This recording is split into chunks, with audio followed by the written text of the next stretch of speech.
nakabalik gyapon ko unya intact gyapon ang Vivid Life Christian Fellowship. Mo na grateful kay ko sa Ginoo kay although I heard a lot of things about our church problem, pero ang Ginoo nagpadayon nga pagpanglihok sa atong church in the sense kay pagbalik na ako na nagyapon ta. Amen? Dili ingon nga kamo lang nag-struggle diri, nag-struggle ko dito para sa atong church. Wala mo na ginusara. One thing akong pasalamatan sa Ginoo kay salamat sa Ginoo nga ang Dios maayo naghatag na ko og busog sa akong trabaho dito. Lisod nga trabaho kay murag dili mo atong naandan nga nature nga trabaho ba. Lahi ra man to maglingkuray, okay ra man lang maglingkuray istorya sa customer while on the phone, di ba? Pero kung naana dito exercise yun, mag-hockey. Kabalo mo mag-hockey?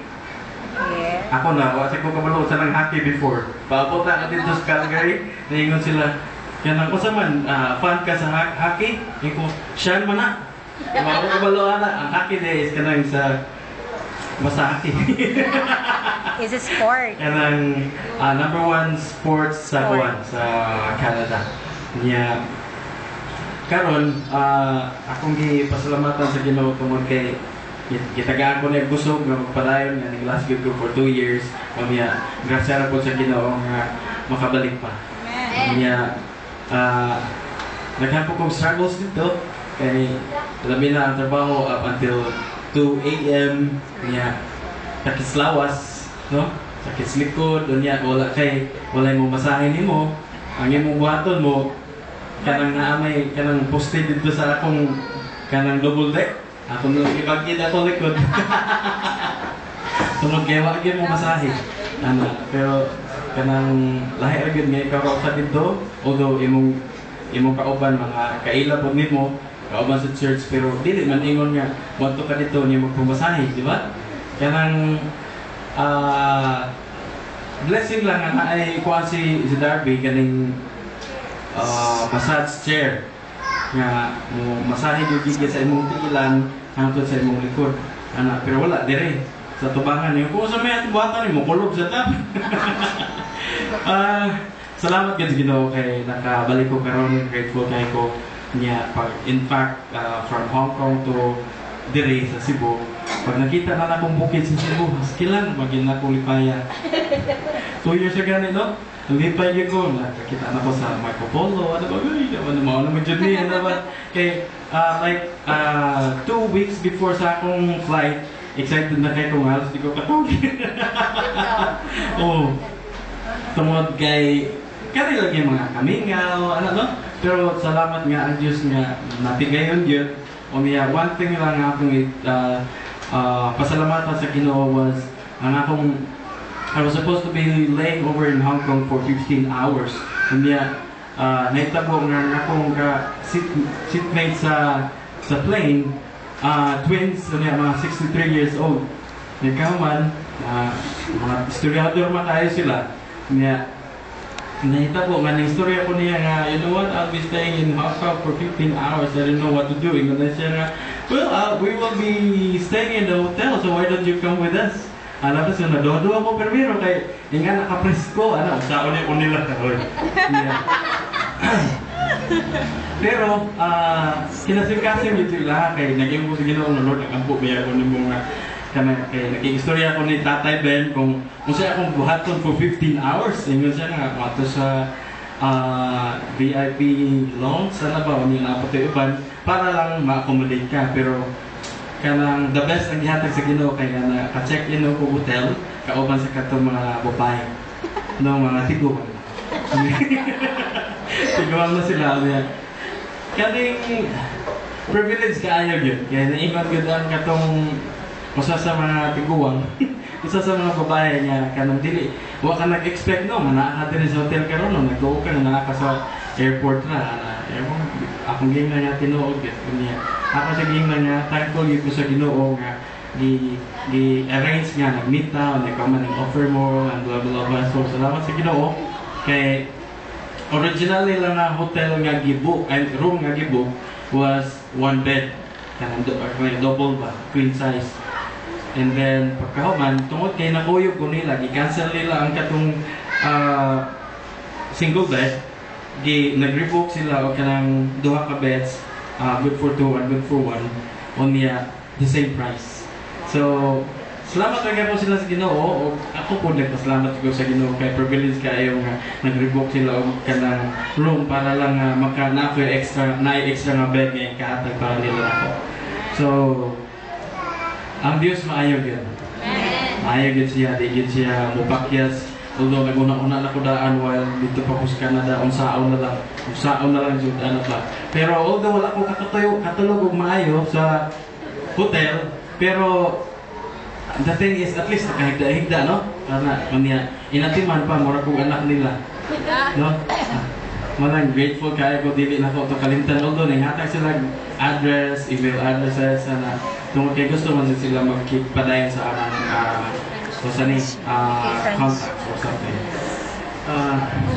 Ang Diyos maayo. Amen?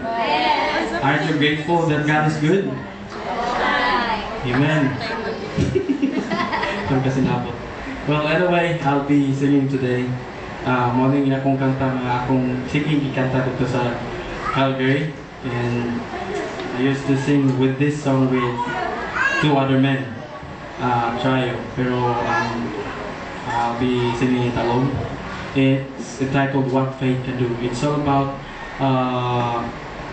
the things that we can do with faith. Amen? It means that without faith, it really is impossible to please God. Amen?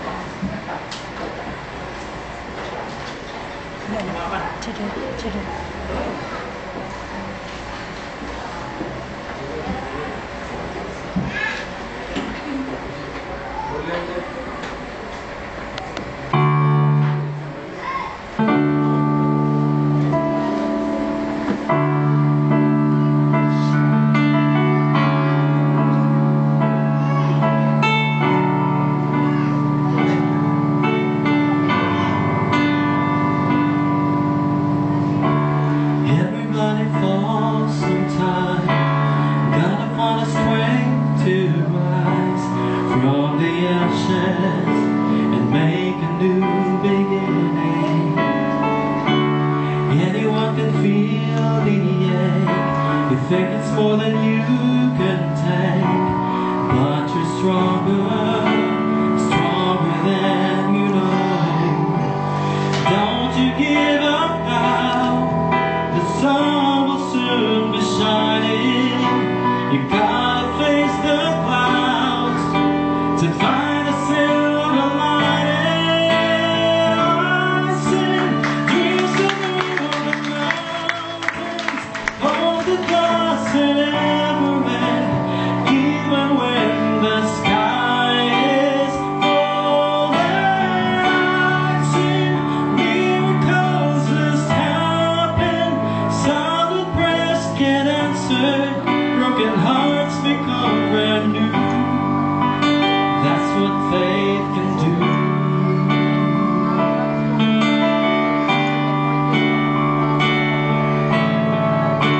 It doesn't matter what you heard, impossible is not a word.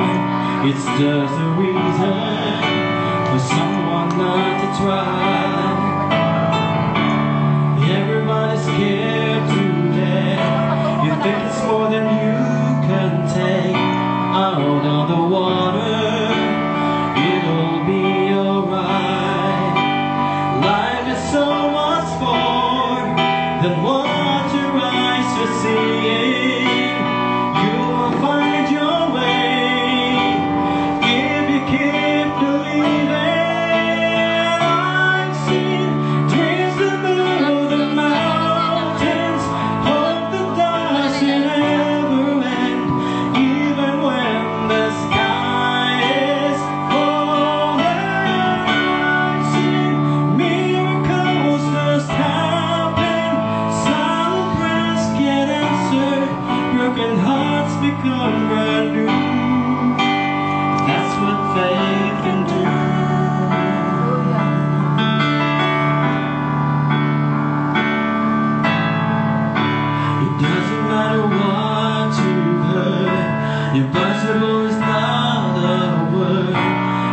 just a reason for someone not to try. Everybody's scared to death. You think it's more than you can take. Out on the water, it'll be alright. Life is so much more than what your eyes will see. You'll find your way if you keep believing. I've seen dreams that move the mountains, hope that doesn't ever end, even when the sky is low. I've seen miracles just happen, silent prayers get answered, broken hearts become brand new. That's what faith can do.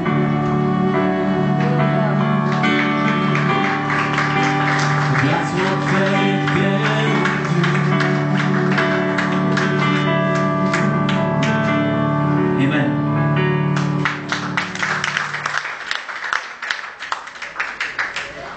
Minsan mga igsoon, atong i-ready atong paglingon para sa pulong sa Ginoo, atong i-welcome si Pastor Benner.